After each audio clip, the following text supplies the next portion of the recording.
അപ്പോൾ ഞാൻ മോനെ UK ചേർക്കാൻ വേണ്ടി പോകുന്നു. അപ്പോൾ അവിടെ ഈ സ്റ്റഡി അബ്രോഡ് എന്നുള്ള രീതിയിൽ സ്വപ്നമായിട്ട് പോകുന്ന ഒരുപാട് കുട്ടികളുണ്ട് ഇപ്പോൾ. അപ്പോൾ ഇവരെല്ലാം പോയിട്ട് നമ്മൾ ഓർക്കും സ്വപ്നതുല്യമായ ജീവിതമാണ്, പക്ഷേ അവിടെ ശരിക്കും സ്ട്രഗിളിംഗ് ആണ് കുട്ടികൾ.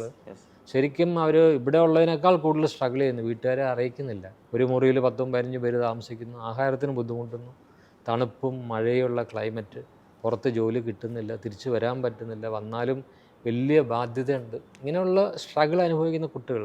പക്ഷെ അവർക്കിടയിൽ സൗഹൃദവും അവർക്കിടയിലുള്ള ഈ പറഞ്ഞ പോലെ പ്രണയവും, അല്ലെങ്കിൽ അവരിവിടുന്ന് സ്വപ്നം കണ്ടു പോയത് വേറൊരു എന്താണ് നമ്മൾ ഈ സിനിമയിലൊക്കെ കാണുന്ന പോലത്തെ ഒരു അന്തരീക്ഷമാണ്.